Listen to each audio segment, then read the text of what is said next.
পরিজান part 5। মেয়েটার নাম মিষ্টি, কিন্তু কথায় ঝাল মেশানো থাকে সব সময়। মূল কথা হলো পরীর সৌন্দর্য ওর পছন্দ হয়নি। ওরাও সুন্দর, ফর্সা গায়ের রং, কিন্তু পরীর মতো অত নয়।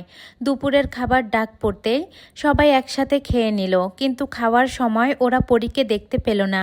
ছেলেদের আগে খেতে দেওয়া হলো এবং মেয়েদের পরে। খাওয়া শেষ করে কিছুক্ষণ বিশ্রাম নিয়ে বের হলো ওরা। ঘাটে ওদের জন্য নৌকা বাঁধাই আছে। ব্যাগপত্র নিয়ে দ্রুত নৌকায় চেপে বসে সবাই। এখন ওরা গ্রামের আশ্রয় কেন্দ্রে যাবে। সেখানে অধিকাংশ মানুষ আছে, অর্ধেকের বেশি অসুস্থ। সেখান থেকে ওরা জমিদারের বাগান বাড়িতে যাবে, সেটিও বর্তমানে আশ্রয় কেন্দ্রে পরিণত করেছে আফতাব। নৌকায় বসে পলক আর রুমি ফিসফিস করে কথা বলছে আর হাসছে। ওদের কাণ্ড দেখে নাইম জিজ্ঞেস করলো, কি রে, তোরা নিজেদের মধ্যে কি বলছিস? আমাদেরকেও বল শুনি। শেখর তাতে তাল মিলিয়ে বলল, বোধহয় বিয়ের পর হানিমুন বাচ্চা কাচ্চার প্ল্যান করছে। বলতে বলতে হাসলো শেখর। পলক শেখরের বাহুতে ধাক্কা দিয়ে বলল, জি না মশাই, আমরা জমিদারের মেয়ে পরীর কথা বলছি। জানিস, মেয়েটি দেখতে খুবই সুন্দর, একদমই পরীর মতো দেখতে। কৌতূহল হয়ে পলকের কথা শুনতে লাগলো শেখর, নাইম আর আসিফ। তবে পুরোপুরি হয়তো কথাটা বিশ্বাস হলো না ওদের। আসিফ ব্যঙ্গত্ব সুরে বলল, ফাজলামো করিস? গ্রামে এরকম নোংরা পরিবেশে এত সুন্দর মেয়ে? ধমকে উঠল রুমি। চুপ থাক। একটা মেয়ে কখনোই আরেকটা মেয়ের রূপের বর্ণনা দেয় না, দিতে চায় না। কিন্তু আমি না দিয়েও পারছি না, আসলেই মেয়েটা খুব সুন্দর। নাইম ওদের সবার দিকে তাকিয়ে বলল, তাহলে তো দেখতে হচ্ছে মেয়েটাকে। দেখি কেমন সুন্দর। তা দেখবি কিভাবে? অন্দরমহলে তো পুরুষ ঢুকতে দেওয়া হয় না। রুমির দিকে তাকিয়ে কপাল কুচকালো নাইম। সত্যিই তো। তাহলে কি পরীকে দেখা হবে না? যদি পরীর বাইরে আসে তাহলে দেখব। পলক ভেঙচি কাটলো। নাইমের দিকে তাকিয়ে বলল, অত সোজা না বাবু। ওই মেয়ে বাইরে বের হয় কিভাবে দেখনি? আজকে শাপলা বিলে তো নৌকায় ওই পরীই ছিল। বাবা, কত জোর করে আজকে আমরা আসতে পারলাম।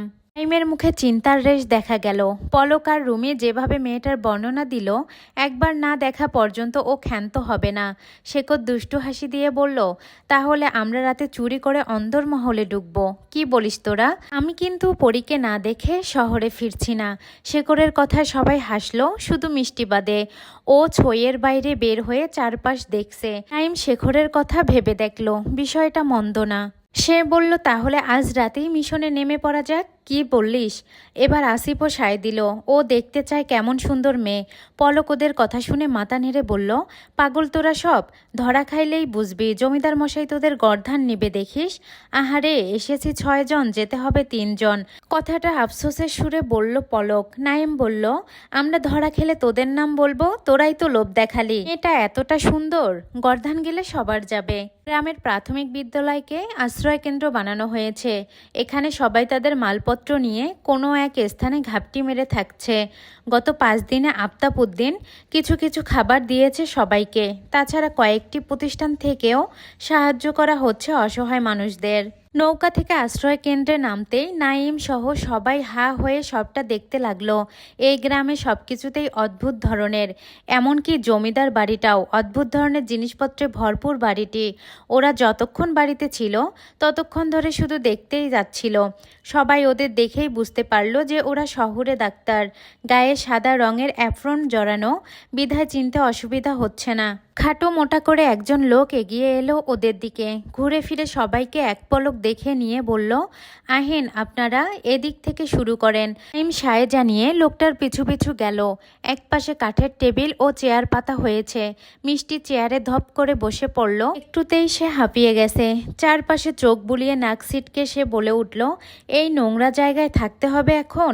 আমার তো বাবা বমি আসছে, ইচ্ছে করছে এক্ষুনি ঢাকা ফিরে যাই। পলক নিজের চেয়ারটাতে বসতে বসতে বলল, তা হচ্ছে না কন্যা, স্যার তো বলেই দিয়েছে আমাদের এখানে থাকতে হবে। এতে তোর বমি আসলে করে ফেল, তোকেও রোগী বানিয়ে এখানে ভর্তি করিয়ে দিব। স্টেথোস্কোপটা গলায় ঝুলিয়ে ব্যাগ থেকে খাতা কলম বের করতে করতে বলল, তাড়াতাড়ি কাজ শেষ কর, তাহলে তাড়াতাড়ি ফিরতে পারবি। শেখর নিজের ব্যাগ খুলতে খুলতে বলল, হ্যাঁ, তাড়াতাড়ি পরীকে দেখতে পারবো। রুমি শেখরের মাথায় গাঁটটা মেরে বলল, পরীর চক্করে যেন ভুলভাল চিকিৎসা না করিস, তাহলে তুই শেষ। ওরা 6 জন কাজে লেগে পড়ল। লাইন ধরে সবাই দাঁড়িয়ে আছে। নাইম চেয়ার পেতে বসে আছে আর একজনকে সমস্যার কথা শুনছে আর ওষুধ লিখছে। শেখর আর আসিফ ওষুধ দিচ্ছে আর মেয়েদের চিকিৎসা করছে রুমি আর মিষ্টি। পলকও সাথে আছে, কারণ ওইখানকার মেয়েরা পুরুষ ডাক্তারদের কাছে আসতে অস্বস্তি বোধ করতে, তাই এরকম ব্যবস্থা করা হয়। তবে লোক সংখ্যা দেখে মনে হচ্ছে আজকে রোগী দেখে শেষ করতে পারবে না। ইতিমধ্যে বিকাল গড়িয়ে এসেছে। হঠাৎ করেই নাইমের চোখ গেল ভিড়ের মধ্যে দাঁড়িয়ে থাকা সম্পানের দিকে। কিছু একটা ভেবে নাইম তার নিজের জায়গায় আসিফকে বসিয়ে উঠে গেল। সম্পানের সামনে গিয়ে দাঁড়াতেই একগাল হাসলো সম্পান। বিনিময়ে নাইমও মুচকে হাসি উপহার দিল সম্পানকে। বলে উঠল, কি অবস্থা, তুমিও কি এখানে থাকো? না বাবু, আমার কি এখানে হারানোর সময় আছে?